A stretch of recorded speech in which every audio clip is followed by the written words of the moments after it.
যে কোনো এলইডি বাল্বকে আপনারা এক্সট্রা করে 2 থেকে 3 বছর গ্যারান্টি যুক্ত করতে পারবেন। তার মানে যদি কোনো এলইডি বাল্ব 15 থেকে 20 দিন ব্যবহার করতে পারেন বা 1 মাস 2 মাস ব্যবহার করতে পারছেন, তারপরে নষ্ট হয়ে যাচ্ছে, সেই এলইডি বাল্বটা আমি যে সিস্টেমটা আপনাদেরকে দেখিয়ে দেবো, ওই সিস্টেমটা যদি আপনারা করে নেন তাহলে কি হবে, এক্সট্রা করে আপনারা 2 থেকে 3 বছর যে কোনো এলইডি বাল্ব ব্যবহার করতে পারবেন। যেমন এখানে গ্যারান্টিযুক্ত কিছু এলইডি বাল্ব আছে। এই এলইডি বাল্বগুলো যদি আপনারা 1 থেকে 1.5 বছর ব্যবহার করতে পারেন, আমি যে সিস্টেমটা করে দেবো ওই সিস্টেমটা যদি আপনারা করে নেন তাহলে ওই এলইডি বাল্বগুলোকেও এক্সট্রা করে আরও 2 থেকে 3 বছর আপনারা এক্সট্রা ব্যবহার করতে পারবেন।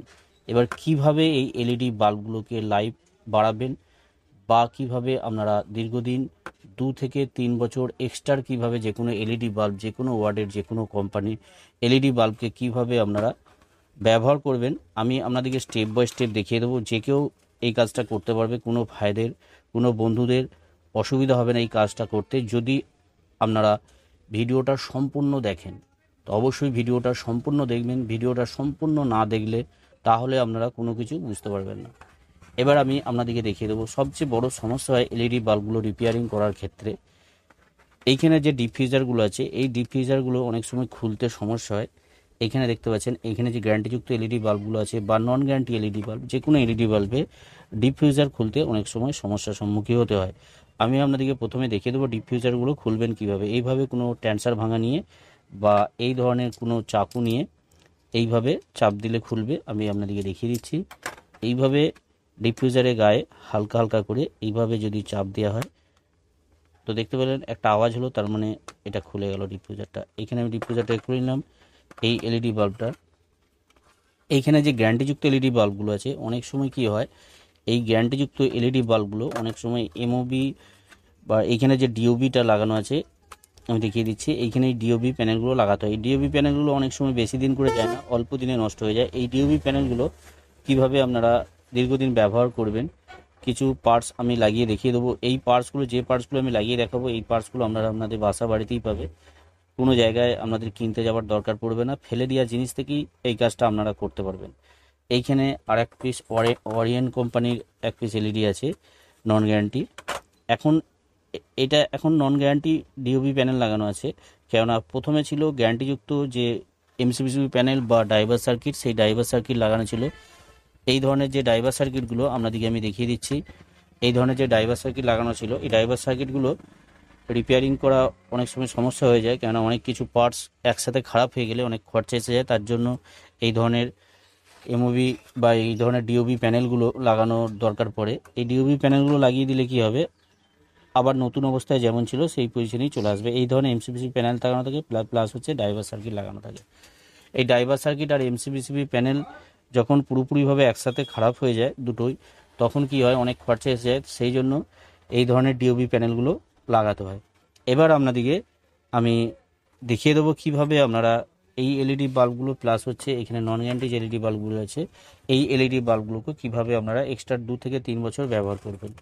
এইখানে দেখতে পাচ্ছেন আমার কাছে কিছু পার্টস আছে। এখানে একটা এমওবি আছে, আর এখানে দেখতে পাচ্ছেন আমি একটা সার্কিট ফিটিং করে রেখেছি। এই সার্কিটটা আপনারা যদি ফিটিং করে নেন তাহলে আরও ভালো জিনিস হয়। আর যদি না ফিটিং করতে পারেন, এই সার্কিটটা দেখতে পাচ্ছেন আমি এইভাবে ফিটিং করেছি। তো আমি পরিষ্কার আপনাদেরকে বলে দেবো বা দেখিয়ে দেবো কীভাবে আপনারা এই সার্কিটটা তৈরি করবেন। আমি আপনাদেরকে পার্ট পার্ট করে দেখিয়ে দেবো প্রথমে, তারপরে এই সার্কিটটা কীভাবে তৈরি করবেন সেটাও অবশ্যই দেখিয়ে দেবো আমি। এই সার্কিটটা যদি তৈরি করে নেয় তাহলে এই B22 ক্যাপের সাথে লাগিয়ে দিলে আর কোনো রকম সমস্যা হবে না। এবার আপনাদেরকে লাগিয়ে আমি প্র্যাকটিক্যাল করে দেখিয়ে দেবো। এইখানে নন গ্যারান্টি যে এলইডি বাল্বগুলো আছে, সিস্টেম একই, আমি দেখিয়ে দিচ্ছি আপনাদেরকে কীভাবে এই সার্কিটটা আপনারা নিজেরাই তৈরি করবেন বা এই পার্টসগুলো কীভাবে লাগাবেন। এইখানে দেখুন আমি যে নন গ্যারান্টি এলইডি বাল্বটা নিয়েছি, বেশিরভাগ ক্ষেত্রেই নন গ্যারান্টি অল্প দামের এলইডি বাল্বগুলো এই সমস্যাটা হয়। তো এইখানে যেমন নড়ছে, এই ধরনের কোনো রকম নড়া যাবে না। এইখানে ভালো করে হিটসিং পেস্ট বা স্ক্রু দিয়ে ভালো করে টাইট করে নিতে হবে, কেননা হিটসিং, এইখানে যে হিটসিং প্লেটটা লাগানো আছে অবশ্যই এই হিটসিং প্লেটের সাথে টাচ থাকতে হবে, না হলে কিন্তু এই প্যানেলগুলো তাড়াতাড়ি বা এখানে যে এসএমডি এলইডিগুলো আছে, এসএমডি এলইডিগুলো তাড়াতাড়ি নষ্ট হয়ে যাবে।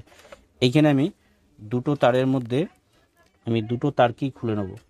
তো দুটো তারকে খোলার জন্য আমি এইখানে কোনো রকম নিউট্রাল ফেজ নেই, যে কোনো তারকে খুলতে পারেন বা লাগানোর সময় যে কোনো দিকে লাগাতে পারেন, কোনো রকম অসুবিধা হবে না। আমি দুটো তারকেই খুলে নিয়ে আপনাদেরকে দেখিয়ে দিচ্ছি। এইখানে এবার আমি এই দুটো তারকে খুলে নেব। এই দুটো তারকে সুন্দরভাবে খুলে নেব। খুলে নেওয়ার পর আমি আপনাদেরকে দেখিয়ে দিচ্ছি কিভাবে ডিভাইসটা লাগাবেন বা পার্টসটা কিভাবে লাগাবেন। এখানে যে এমওবিটা নিয়েছি আমি, এই এমওবিটাকে আমি লাগাবো। এখানে এমওবিটা দেখতে পাচ্ছেন দুটো পয়েন্ট আছে। এই দুটো পয়েন্টের মধ্যে আপনারা যেদিকে খুশি লাগাতে পারবেন, কোনো রকম এখানে কোনো দিক নেই, নিউট্রাল ফেজ কোনো রকম দিক নেই। এখানে এমওবিটার আমি মানটা আপনাদেরকে বলে দিই, এখানে দেখিয়ে দিচ্ছি। এখানে আপনাদেরকে দেখি, আপনারা লক্ষ্য করলে বুঝতে পারবেন। এইখানে দেখুন, এখানে মানটা এমনি বোঝা যাচ্ছে না ক্যামেরায়, আমি বলে দিচ্ছি আপনাদেরকে।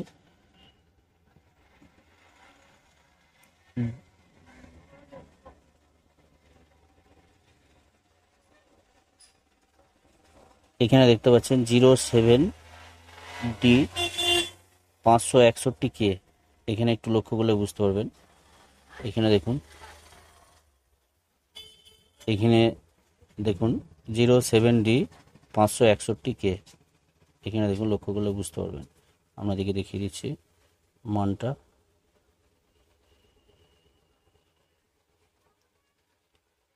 দেখতে পাচ্ছেন এখানে মানটা 07D 561K। মার্কেট থেকে যদি কিনতে যান দিয়ে দেবে। আর পুরানো যদি আপনারা লাগাতে চান, নিজেরা নিজেদের বাসা বাড়িতেই এই পার্টসগুলো পেয়ে যাবেন। সেটাও আমি ভিডিও লাস্টে অবশ্যই দেখিয়ে দেবো আপনাদেরকে। এখানে আমি দুটো পয়েন্টের সাথে সুন্দরভাবে সোল্ডারিং করে নেব। এখানে দুটো পয়েন্টের সাথে সোল্ডারিং করে নেব। সোল্ডারিং করে নেওয়ার পর এবার যে কাজটা করতে হবে আপনাদেরকে আমি বলে দিচ্ছি। এখানে দুটো পয়েন্টের সাথে আমি সোল্ডারিং করে নিলাম। সোল্ডারিং করে নেওয়ার পর এখানে যে ফিউজেবল রেজিস্ট্যান্সটা দেখতে পাচ্ছেন, এই ফিউজেবল রেজিস্ট্যান্সটা আমি লাগাবো। ফিউজেবল যে রেজিস্ট্যান্সটা, এইটাও পুরানো, আপনারা যদি লাগাতে চান সেটাও আমি ভিডিও লাস্টে অবশ্যই বলে দেবো কোথায় পাবেন। আর যদি মার্কেট থেকে কিনতে যান তাহলে 10 ohms থেকে 100 ohms পর্যন্ত এই রেজিস্ট্যান্সটা আপনারা লাগাবেন। এইখানে যে কোনো একটা পয়েন্টের সাথে একটা রেজিস্ট্যান্সকে আমি সুন্দরভাবে লাগিয়ে নেব। এখানে লাগিয়ে নেওয়ার পর এখানে যে দুটো তার আছে, এবার এই দুটো তারকে আমি কানেকশন করব। এখানে একটা তারকে আমি এখানে সুন্দরভাবে এই জায়গাটায় আমি কানেকশন করে দিচ্ছি। এইখানে একটা পয়েন্টের সাথে আমি কানেকশন করে দেবো। এখানে একটা পয়েন্টের সাথে সুন্দরভাবে আমি সোল্ডারিং করে নিলাম। আর এখানে যে একটা তার ফাঁকা আছে, এই তারটাকে আমি এখানে রেজিস্ট্যান্সটা আমি যে লাগিয়েছি, রেজিস্ট্যান্স কোনো রকম দিক নেই, কোনো রকম নিউট্রাল ফেজ কোনো কিছু দিক নেই, আপনারা যেদিকে খুশি লাগাতে পারবেন। এইখানে আমি সুন্দরভাবে এই রেজিস্ট্যান্সের একদিকে লাগিয়ে নেব। এইখানে লাগিয়ে নেওয়ার পর আমি আপনাদেরকে এইখানে যে এমওবিটা লাগালাম, এমওবিটা এখানে যে ভোল্টেজ অনেক সময় এই গরমের সময় ভোল্টেজ অনেক সময় হাই হয়ে যায়, বা অনেক সময় এলইডি বাল্ব অতিরিক্ত হিট হওয়ার জন্য এলইডি বাল্বগুলো তাড়াতাড়ি নষ্ট হয়ে যায়। এই এমওবিটা যদি লাগিয়ে নেন তাহলে কী হবে, অতিরিক্ত হিট হবে না, প্লাস হচ্ছে হাই ভোল্টেজ থেকে ফুল প্রোটেকশন করবে। সেই হিসেবে আপনাদের এই এলইডি বাল্বগুলো আপনারা দীর্ঘদিন অবশ্যই ব্যবহার করতে পারবেন। এখানে এবার এলইডি বাল্বটাকে আমি জ্বালিয়ে আপনাদেরকে দেখিয়ে দেবো। তার জন্য আমি একটা হোল্ডার নেব, হোল্ডারের সাথে সংযুক্ত করে আমি আপনাদেরকে দেখাবো এলইডি বাল্বটা কতটা লাইট হচ্ছে। এখানে সরাসরি 220 ভোল্ট এসি সাপ্লাইয়ের সাথে আমি সংযুক্ত করে দেখিয়ে দিচ্ছি। এখানে দেখতে পাচ্ছেন এখানে পরিষ্কারভাবে এখানে এলইডি বাল্বটা জ্বলছে, কোনো রকম অসুবিধে নেই। এবার আপনাদেরকে বলে দিই, এইখানে আমি যেরকম সিস্টেমে আমি লাগালাম, এইখানে যে প্যানেলগুলো দেখতে পাচ্ছেন এসএমডি যে প্যানেলগুলো, এই প্যানেলগুলোতেও সেম এইভাবেই আপনারা লাগিয়ে নেবেন এমওবিগুলো ডিওবি প্যানেলের সাথে। তাহলে কি হবে, এলইডি বাল্বগুলো আবার আপনারা 2 থেকে 3 বছর এক্সট্রা ব্যবহার করতে পারবেন। এই ধরনের সার্কিট তৈরি করতে গেলে আপনাদেরকে বলে দিই, এইখানে এইদিকে দেখতে পাচ্ছেন এইখানে যে ফরেন লাইনটা আছে, এইখানে ফরেন লাইনটা, এখানে যে এমওবিটা লাগিয়েছি আমি, এমওবিটা সরাসরি দুটো পয়েন্টের সাথে আমি লাগিয়ে নিয়েছি। সেইভাবে আমি দুটো পয়েন্টের সাথে লাগিয়েছি। এখানে একটা পয়েন্টের সাথে রেজিস্ট্যান্স লাগানো ছিল, আমি রেজিস্ট্যান্সটা খুলে নিয়েছি। এইখানে যে দুটো দিক রেজিস্ট্যান্স লাগানো আছে, এই দুটো দিক সরাসরি এসি সাপ্লাই হবে। বাকি এই দিকে যে দুটো পয়েন্ট আছে, এই দুটো পয়েন্ট আউটপুট হবে, তার মানে ডিওবি যে প্যানেল আছে ডিওবি প্যানেলের সাথে সংযুক্ত হবে।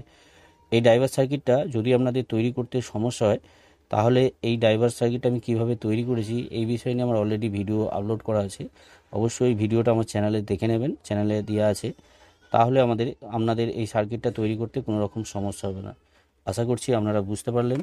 এবার এখানে যে এমওবিটা লাগিয়েছি, এমওবিটা কোথায় পাবেন? এই ধরনের যে ডাইভার সার্কিটগুলো থাকে এলইডি বাল্বের ভিতরে, এই ডাইভার সার্কিট থেকে এমওবিগুলো অনায়াসে পেয়ে যাবেন। প্লাস হচ্ছে এইখানে যে ফিউজেবল রেজিস্ট্যান্সটা দেখতে পাচ্ছেন, এই রেজিস্ট্যান্সটাকেও এইখান থেকেই আপনারা পেয়ে যাবেন। আশা করি আপনারা বুঝতে পারলেন কোথা থেকে এই পার্টসগুলো পাবেন ফ্রিতে, বা মার্কেট থেকে কিনতে গেলে এমওবির মানটাও আপনাদেরকে বলে দিলাম, বা রেজিস্ট্যান্সটা কত মানের নেবে সেটাও আপনাদেরকে আমি বলে দিয়েছি। ভিডিওটা যদি ভালো লাগে অবশ্যই একটা লাইক করে দেবেন, লাইক করতে ভুলবেন না। আর এই ধরনের ভিডিও পাওয়ার জন্য অবশ্যই চ্যানেলটাকে সাবস্ক্রাইব করে অল নোটিফিকেশন অন করে রাখবেন। আপনারা সকলেই ভালো থাকবেন, সুস্থ থাকবেন, নিজের খেয়াল রাখবেন। ওকে, থ্যাংক ইউ, ধন্যবাদ।